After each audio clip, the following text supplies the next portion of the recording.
Yeah, that's Shiraji, right? Okay. So people use Shiraji and they do an excellent job. Trust me. And then you have the Silky. Kaushalinder Singh ji बताएंगे कि for pheasant breeders this is like a godmother. You know, a Silky can literally sit on the eggs for 4-5 months. It'll keep brooding if you keep providing it with eggs. Just don't let the eggs hatch out. As soon as they hatch out, remove the babies, keep giving eggs, they'll keep sitting.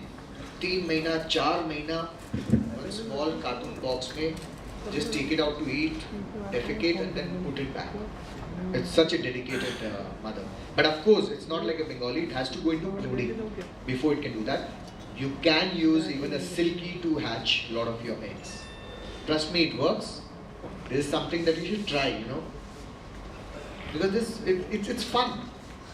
It's fun and it is something that you can use without investment of much money. And then, so foster bay you have similar species and different species, and then of course you have incubators.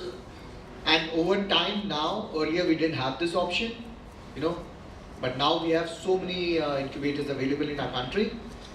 We have Arcom, we have Black Chick, we have Inca, and then several other cheaper brands which many of us cannot afford is also being provided. Pet Nation being one of them is getting so many different varieties, and then there are other people who are also getting them. So you have various options. So what you could probably do is pick up a couple of high-end ones and a bunch of low-end ones as backup, but always have backup incubators. So which incubator do you go for? Now, the earliest, if you go back, most of us have actually thought about incubators when we think about poultry incubators. And earlier, most of the incubators were designed based on poultry incubators. So, poultry incubators are basically forced air incubators. So, you find large industrial fans inside running at very high speed, forcing air on the egg. That's called a forced air incubator. Then you have a still air incubator. Still air incubators are mainly used for reptile eggs, but then you get the thermocol type incubators. What are they called, Likey? Thermocol incubators? Which brand is that? ऊपर से जो Hova types. So you have those kind of incubators. Those are still air, but they are mainly used for reptiles. Then you have the cradle type, where the whole incubator itself turns, like a baby cradle. So the egg turning takes place that way.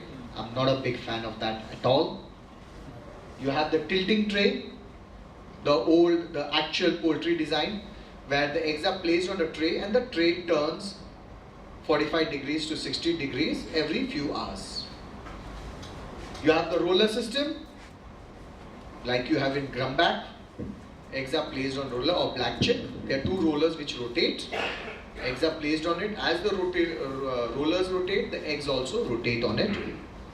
You have the manual incubators. You just have the heater, no turning.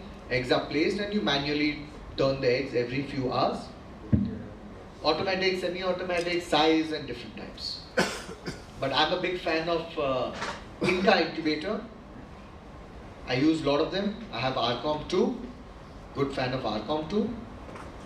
But why I'm talking about, especially about Inca incubators, is that Inca incubators is trying to replicate nature in a particular form. But then remember, it's a very expensive incubator. Rather go for a cheaper one initially to start off with. Unless you have really high-end stock, then you can go in for Inca, or if you can afford it. So, and as we go forward, you will understand more why these incubators are different and what role they play. Next. Now going into a checklist of which is this? Okay, these are the different photographs. Sorry. So that's more or less sort of a. This is not a still air, but a still air will not even have the fan installed. Next. That's a cradle type incubator. Next. That's the tilting tray, the roller. This is again a design of a roller incubator, black check. That's a RCOM. In the RCOM, the whole plate moves below. Next, that's Inca incubator.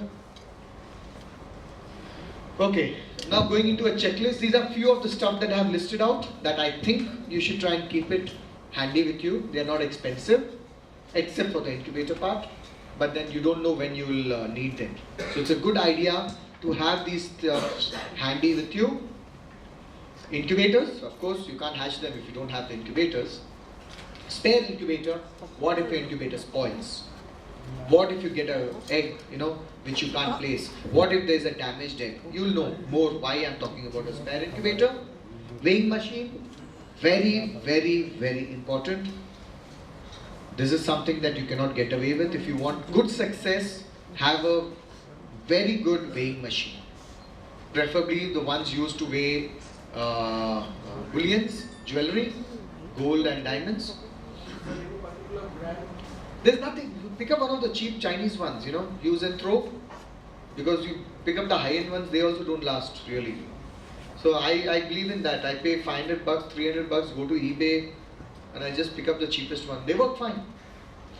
So but I make sure I have 2-3 of them because they don't last long.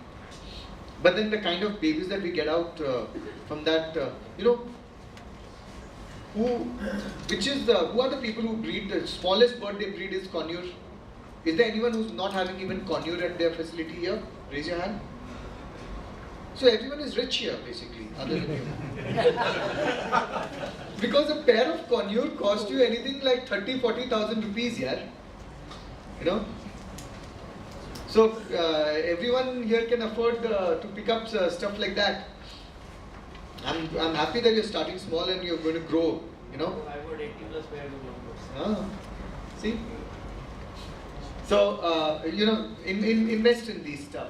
Then your hand sterilizer, important. Again, when you use a hand sterilizer, do not touch the egg immediately. Remember that. After using a hand sterilizer, let the smell go away from your hand because it's alcohol based. You touch the egg and then you're suddenly giving it a dose of alcohol, and you don't want your baby to go all alcoholic. Yeah, exactly. A sandpaper. Why? Why a fine sandpaper? A lot of time when you harvest the eggs, you'll find some amount of droppings stuck to the egg. A fine. Don't try to peel it out. Don't use a blade or something because your eggshell might come out with it. So use a sandpaper. Another thing is when you get a bird from a extremely dry and arid place. Example, I get a pair of bird from Hyderabad and I want to hatch them in Kolkata in the same season. The eggshells are going to be very thick. The babies are going to die inside the shell. So you want to make the eggshell thin at few places. So the eggs are more porous. So you use a sandpaper, fine sandpaper to make the eggshell thin. Tweezers, this is again when you want to harvest assist hatch or anything that might happen. Earbuds, again something similar, small scissors, branded nail polish. Okay, please do not pick up the cheaper ones, the Chinese one. They contain chemicals, we don't know how harmful they are. Pick up a Lakme or one of the good nail polish. Try not picking up a clear nail polish because you can't make out what is happening. Anything, any color is fine. White is fine, but not the transparent one. This is used for repairing a damaged egg. Sketch pen or a gel pen. This is to mark the egg in case you have a lot of eggs. To keep an inventory, you mark the egg. A nice thread. This is for, like Tony was talking about, you have umbilical, yolk sac hacking out and you need to tie it. So you need egg thread for that. I never thought of dental floss. Probably I'll use that next time. Betadine. I've never used sugar. I'm going to try that, like Tony suggested. This is exactly what I was trying to tell you. No one is an expert. I'm talking to you about incubation, but I'm not an expert. Today, during the convention, I heard from Tony, who's not even talking about incubation. his topic is something else, but I learned something about trying to use,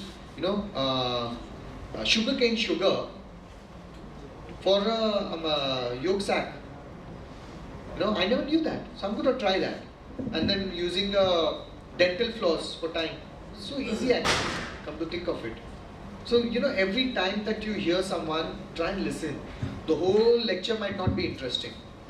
But then, if during your lecture, you can make one point that the other person gets. You have learned one point from my lecture today. I'm happy that, okay, my lecturing for the half an hour, 1 hour, 1.5 hours was a success. That you learned something out of me. And you should be satisfied that I learned something new. That should be the intention. The whole lecture is never going to be helpful to you.